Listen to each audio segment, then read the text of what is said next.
one of the greatest experiences of my life.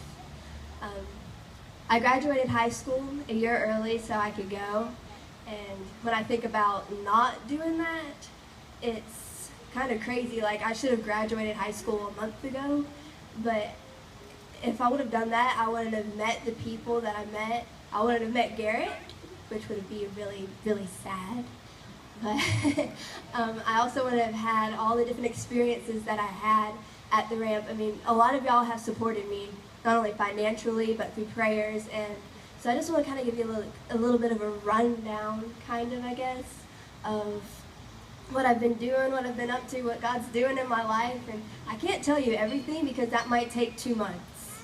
And that would be my entire summer vacation. So I don't think that's a good idea. I need to work. So, let's go back to August, I guess. Last August when I went, there was orientation and I was super, super excited. I was pumped up and I was scared to death. I was 17 years old. I stayed away from my parents and my family and my friends, everything I knew. And I was going to a school where I knew nobody. And there, I was 8 hours away from my mama and I couldn't call her. I was going to be living in a house with 7 other girls that I had never met before in my life.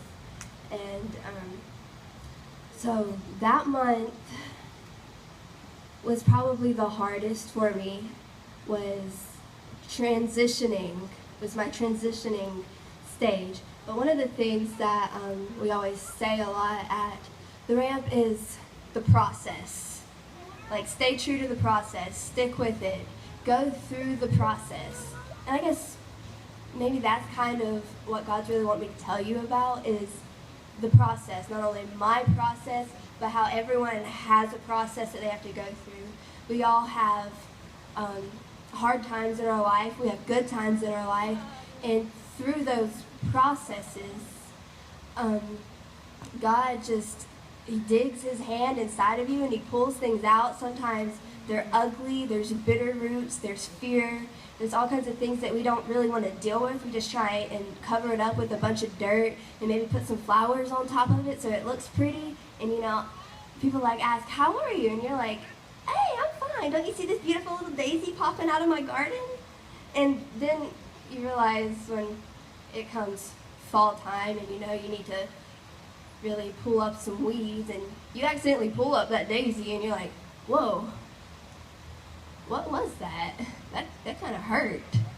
I mean, that was kind of the entire thing of me at school this past year has been, I had all these flowers in my garden, and I might have had some carrots and some cabbage and all kinds of stuff. But then my teachers would come in there and they started teaching me this stuff, and I was like, yeah. And then I would get in my prayer time, and I was like, no, that doesn't feel good. That doesn't feel good at all. And I mean, there's been a lot of hard things that I've had to deal with, a lot of issues that I realized that I didn't have. But there's also been a lot of good things that has come out of this past year. I went there. My major in the school was going to be performing arts because, as you can see, probably I love to dance. But I got there, and probably about second quarter, God spoke to me and told me I needed to change my major to missions. And when I did that, it was a little rough at first, but through doing that, I had a bunch of different experiences. I got to go to Guatemala just this past month on a missions trip, and when I was there, I realized a different calling on my life than I ever really realized. I was given I'm just going to tell you this. I was given my testimony to a group of little kids at a school over there when I was in Guatemala, and when I did that, it was like all of this stuff that had been pulled out of me and pulled out of me and pulled out of me over the past 9 months at school, but suddenly I'm like, what am I supposed to do with all this space? And then all of a sudden, in that moment when I was giving my testimony, it's like this wind came through the school, and I just looked at those children and I was telling them, I said, when I was 2.5 years old, I gave my life to Christ. And I just told him, whatever it is you called me to do, I'll do it. And then I looked straight in their eyes and I was like, and he called me to come to you. He called me to tell you that Jesus loves you. He called me to just love everyone. And in that moment I realized that's why he had to pull all of that stuff out. That's why he sent me to RSM a year earlier than I was supposed to graduate high school. He told me, graduate high school, get out there because I have a purpose for you. There's a reason you need to go. And in that exact moment, I knew that was why I needed to go. So just to give you that as an example,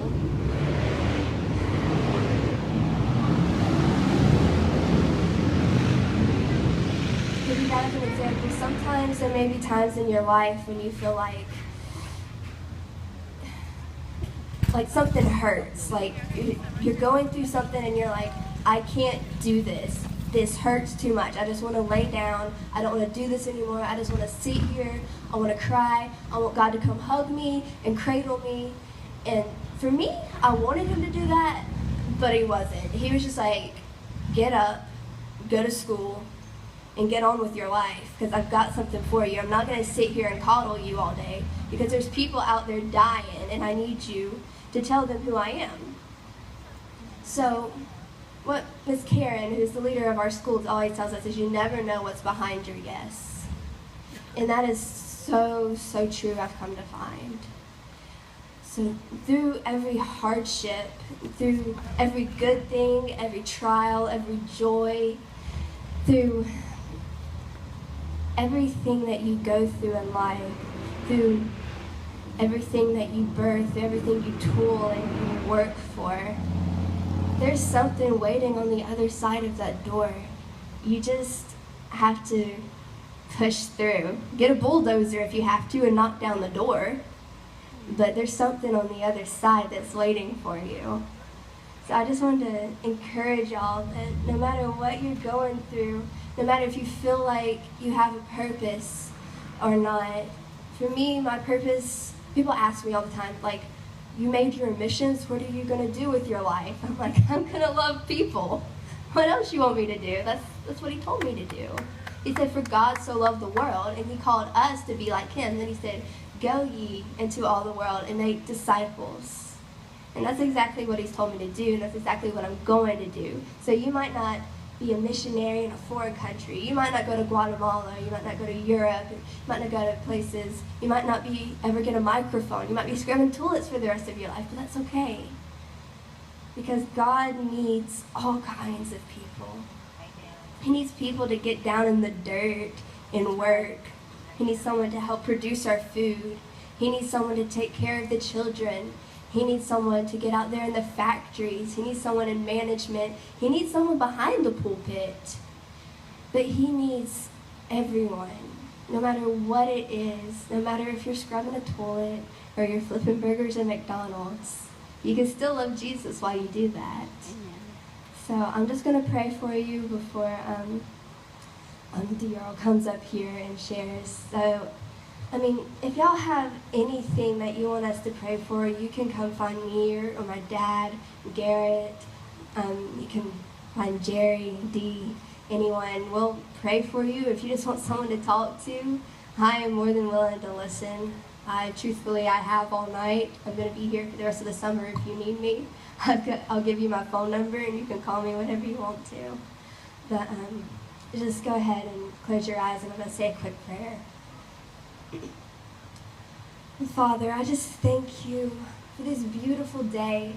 I thank you, Father, for the hardships. I thank you for everything that's happened to me in my lifetime. I know some things never made sense to me sometimes. I never understood why I was bullied. I never understood some things, Father. But I knew that through it all, you had a plan, Jesus. And I just thank you for every person who's ever hurt me. I thank you that you put them in my life. Because without them, I wouldn't be here. I wouldn't be saying these things. I wouldn't understand this. I wouldn't have this revelation, Father. I thank you for the processes that you've put me through. And I just pray, Father, that if anyone's dealing with anything, if they're going through any hardships or any trials, Father, I pray right now, just peace upon their minds, Father. I pray blessings over their life. I pray, Father, that your face will shine down upon them right now, that they'll feel your presence in the breeze, that they'll feel your words in the wind, God. And I thank you for allowing me this day. I thank you for allowing me another breath. I thank you for allowing me to collect these shoes for these children. I thank you for giving me love and for giving me a family who supports me. I thank you for giving me a boyfriend who understands me, Father, and who is there for me. And Father, but most of all, I just thank you for that these people are here today and that they're still here listening to me, and that they're going to stay here and continue to hear from you through as we worship you, Father. I just pray blessings upon them, pray peace, and I just thank you for everything that you are doing and you are going to do. In Jesus' name I pray. Amen.